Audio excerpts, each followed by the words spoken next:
Assalamualaikum warahmatullahi wabarakatuh. Waalaikumsalam warahmatullahi wabarakatuh. Sebenarnya saya di sini ingin mewawancarai narasumber dengan Bapak Asto, Hasto. Kemudian saya sebagai wawancaranya Rafa Wibisana. Saya Fernamani. Pertanyaan pertama, bagaimana Bapak mendefinisikan pendidikan berkualitas dalam konteks pembelajaran yang Bapak lakukan di kelas? pendidikan yang berkualitas Ya. Kenapa? yang dilakukan di kelas. Pendidikan yang dilakukan di kelas ada yang berkualitas itu ketika ada interaksi dari murid ke guru dan dari guru ke murid. Berarti timbal balik itu dinilai berkualitas. Kenapa? Ada respect dari murid kepada gurunya. Nah, Saling menghargai gitu ya Pak? respect enggak, bukan itu. Jadi kalian namanya murid ingin benar-benar belajar. Kalau muridnya nggak respect, nggak ada niat untuk belajar, itu yang susah. Kenapa? Jadi nggak ada timbal baliknya, jadi searah terus. Karena dalam kurikulum Merdeka dan kurikulum yang ada sekarang, guru hanya sebagai fasilitator. Tugas guru hanya memancing dan anak bertanya dan menyimpulkan sendiri apa yang sudah dia dapat dengan hasil pencariannya. Seperti itu. Terima kasih Pak atas jawabannya. Lalu pertanyaan kedua, menurut Bapak apakah fasilitas dan sarana pendukung pembelajaran di sekolah sudah memadai, dan kalau sudah kenapa? Sarana dan prasarana yang ada di sekolah saat ini sudah cukup memadai. Kenapa?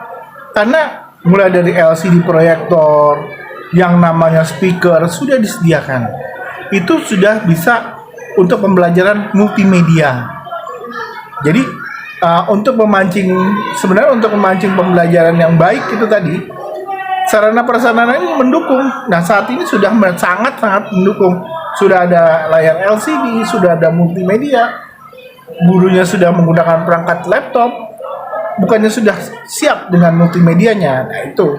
Nah, tinggal anaknya sekarang kemauan untuk belajarnya seperti apa. Seperti itu. Kemudian Pak, pertanyaan selanjutnya, bagaimana Bapak menilai dampak pendidikan terhadap perkembangan sosial siswa di luar bidang akademik? Di dampaknya pendidikan itu adalah sifat dan perilaku siswa di luar itu menjadi lebih santun, lebih low profile, lebih berpikir sebelum bertindak. Itu pembelajaran yang benar. Ketika kalian belajar, tidak hanya ilmu tapi juga belajar akhlak dan budi pekerti.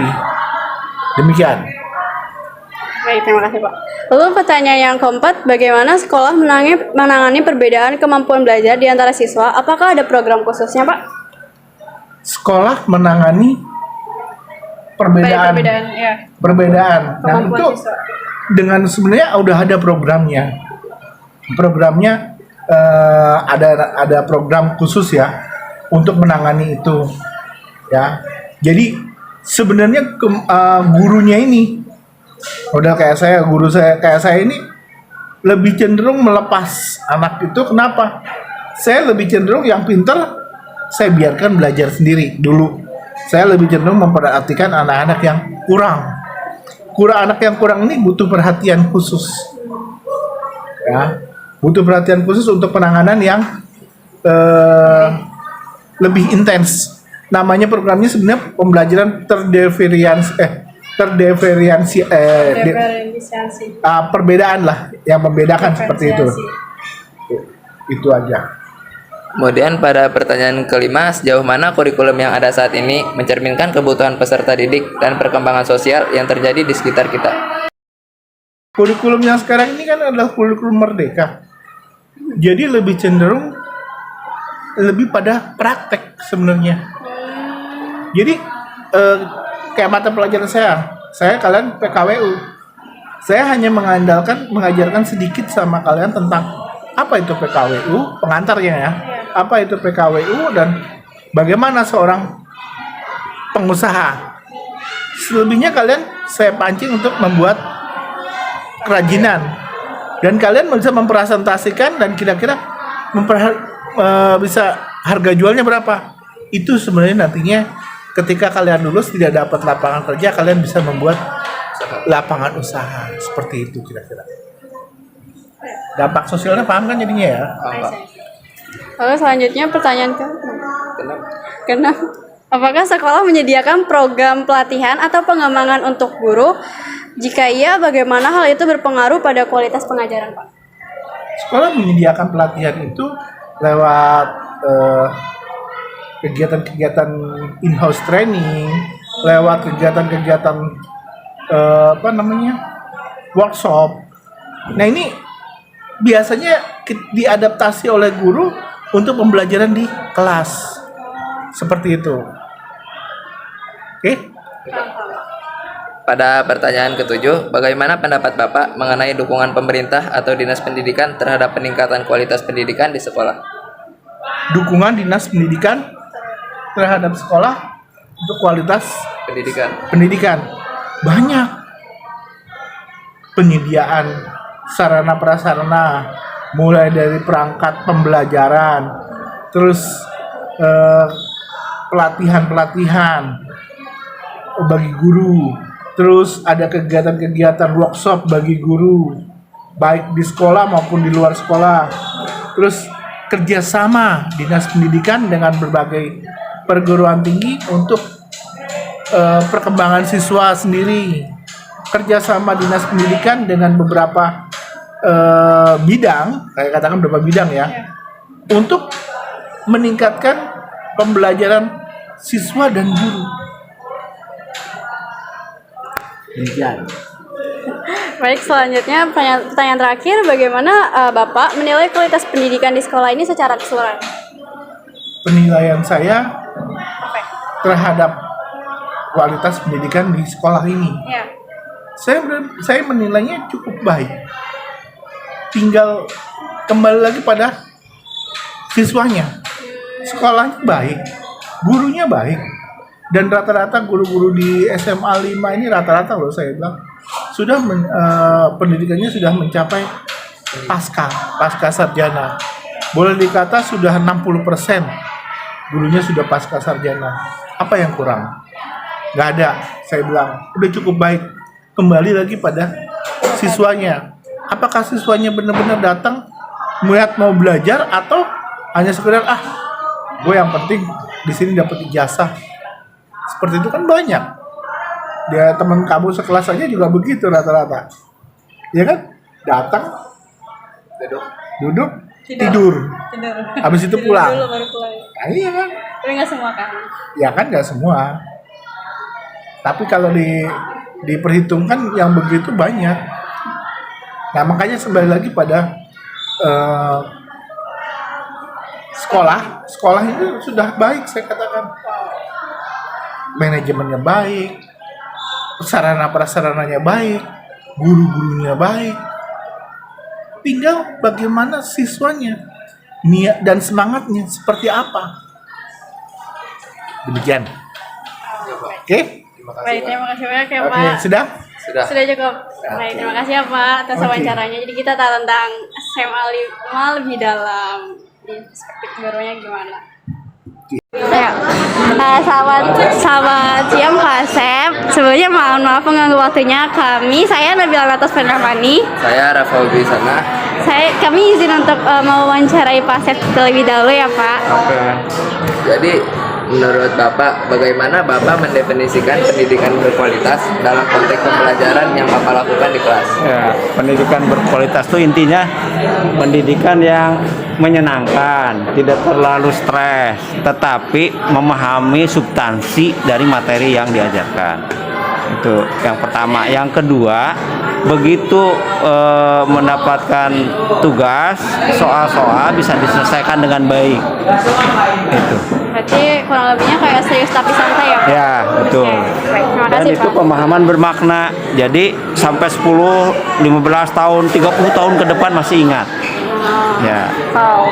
Oke, selanjutnya pertanyaan kedua itu menurut Bapak apakah fasilitas dan sarana pendukung pembelajaran di sekolah SMA 5 ini sudah memadai dan kalau iya kenapa Pak? Ya sebenarnya kalau dikatakan sangat memadai belum ya, harus jujur ya. Ya. tetapi kalau dibandingkan rata-rata sekolah lain ya lumayan lah. Jadi kalau dinilai angka sih mungkin angka 78 kali ya. Tapi masih bisa ditingkatkan lagi. Misalnya fokusnya lebih baik, stabil, dan sarana lainnya lah. Nah, tetapi itu bukan satu-satunya ya. Walaupun sarana baik, kalau gurunya kurang serius atau muridnya kurang serius, tidak berarti juga. Jadi intinya harus dua-duanya, sarana sama guru dan muridnya sendiri ya.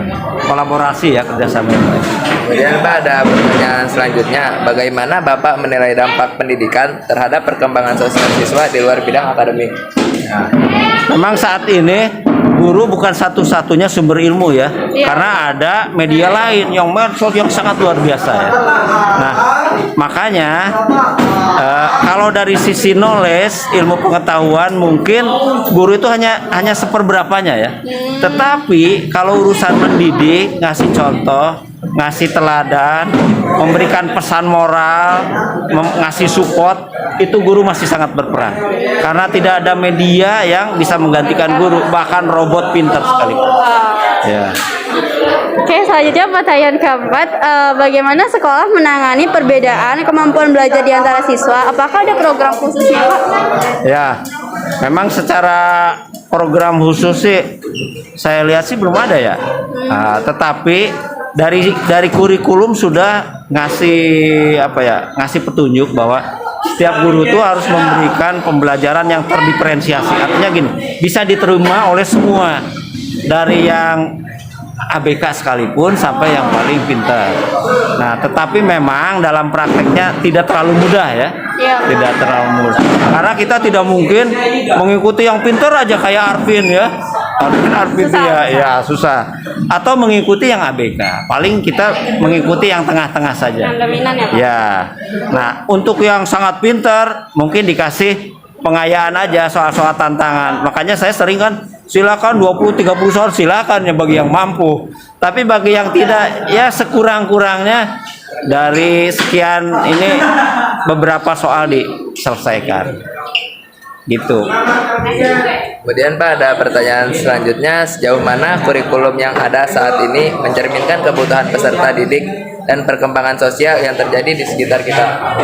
Ya sebenarnya kalau dari sisi kurikulumnya sendiri ya, kurikulum Merdeka itu kan sebenarnya udah mencerminkan apa yang dibutuhkan saat ini dan apa yang akan datang. Misalnya proyek P5 ya, proyek P5 itu sebenarnya menantang siswa untuk kolaborasi, kerjasama, terus menangani ya misalnya masalah digital, masalah kayak pembuatan video pendek itu kan zaman saya itu bukan pekerjaan, tapi zaman sekarang Pekerjaan. YouTuber malah bayarannya lebih gede loh daripada kita yang kerja pontang-panting iya. Jadi buat saya secara kurikulum sih sebenarnya udah memadai. Tetapi dalam implementasinya karena kurikulum masih berjalan, memang perlu perbaikan lah ya. Disesuaikan dengan kondisi sekolah, kondisi gurunya juga, kondisi siswanya juga. Mungkin tidak sama antara SMA di lab school P5-nya sama kita. Kalau mereka bisa aja pergi ke Bali, pergi ke Baduy misalnya, ya kayak gitu lah. Oke. Lalu pertanyaan yang keenam, apakah sekolah menyediakan program pelatihan atau pengembangan untuk guru? Jika iya, bagaimana hal itu berpengaruh pada kualitas pengajaran? Sekolah kita sangat memperhatikan ya untuk pengembangan. Contohnya saya udah berapa kali pelatihan, ada yang 2 hari, ada yang 5 hari ya. Nah, tetapi dalam implementasinya mungkin karena rutinitas ya, tidak semua guru menyampaikan ke siswa. Kalau saya sampaikan apa yang sudah saya dapatkan, paling tidak kulitnya aja lah. Apa. Kemudian apa sih relevansinya untuk saat ini, terutama untuk ke depan. Nah, contohnya ya, saya pelatihan tentang artificial intelligence. Nah, di semua lini ternyata semua sangat butuh itu. Bagaimana kita misalnya tidak bisa nyanyi, tapi kita bisa bikin loh, nyuruh artificial intelligence bikin lagu yang bagus. Kita bukan seniman bisa melukis dengan nyuruh robot pintar dengan aplikasi ya. Contohnya itu. Dan Pak, pada pertanyaan ketujuh, bagaimana pendapat Anda mengenai dukungan pemerintah atau dinas pendidikan terhadap peningkatan kualitas pendidikan sekolah? Sebenarnya kalau dari sisi dukungan sih udah lumayan ya. Ada dana BOS, ada dana biaya BOP, biaya operasional pendidikan, ada KJP bahkan. Ya, KJMU sebenarnya sudah hampir cukup ya. Tetapi tidak hanya itu loh. Nah, mungkin pendidikan juga harus juga memperhatikan hal lainnya. Misalnya sering ke lapangan, sering bertanya ke siswa, sering ya melihat hal yang real lah, kesulitannya apa. Karena kan kadang-kadang kita karena rutinitas tidak menyadari, oh kita tuh sebenarnya punya kelebihan ini loh. Atau kita tuh punya kekurangan ini. Tetapi kalau dilihat oleh orang lain, nah kita akan lebih objektif melihat sesuatu. Ya itu sebenarnya. Harus rajin lah ke lapangan. Ya. Setuju Pak. Lalu pertanyaan yang terakhir, bagaimana Bapak menilai kualitas pendidikan di sekolah ini secara keseluruhan Pak? Oke, dari segi kualitas pendidikan kita sebenarnya udah cukup lumayan dibandingkan sebelumnya ya. Kan terbukti dengan undangan lebih dari sisi kuantitatif lebih banyak. Terus dari segi kualitatif pun saya lihat ada yang tembus ITB loh. Ada yang ITB satu orang, ada yang di ITS, di UI. Artinya secara kualitatif juga udah kita naik. Nah, tetapi memang kita harus lebih ditingkatkan lagi. Jadi jangan hanya satu Arvin loh, ada Arvin yang lain. Jadi dalam arti gini, kalau lomba lomba riset segala mungkin lebih banyak, lomba menulis lebih banyak. Nah, kalau lomba-lomba yang lain kayak Pusat, Paskibra, udah jangan ditanya deh, SMA 5 udah top lah. Udah. Tinggal meningkat di sisi akademik. Kalau untuk sisi pramuka non akademik udah sangat-sangat cukup. Ya itu. Oke, makasih banyak ya Bapak atas jawabannya. Semoga selanjutnya hidupnya berkah karena udah ngejawab kita. Ya sama-sama ya. Assalamualaikum warahmatullahi wabarakatuh. Selamat siang semuanya. Di sini kami akan mewawancarai yaitu siswa dari kelas 11/4 yaitu bernama Mahardika Luhur, dan di sini kita akan mewawancarai dengan tema pendidikan yang berkualitas. Baik, di sini saya akan bertanya kepada Mahardika Luhur tentang pendidikan berkualitas. Nah, pertanyaan itu yang pertama adalah, sebentar ya. Nah, kira-kira kamu merasa ini nggak memahami pelajaran di sekolah? Oh, untuk saya izin menjawab. Nama Mahardika Luhur dari kelas 11/4. Jadi untuk pelajaran sekolah kita kan sebagai siswa itu tidak bisa memahami semua pelajaran.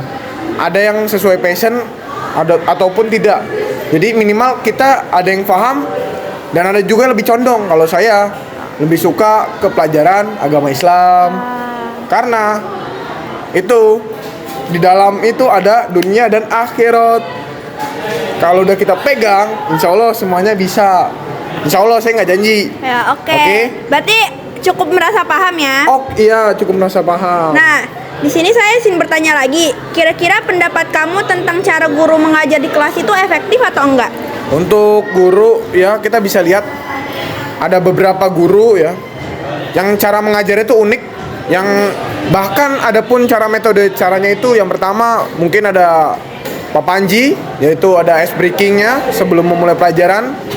Itu melatih kefokusan, kekompakan, dan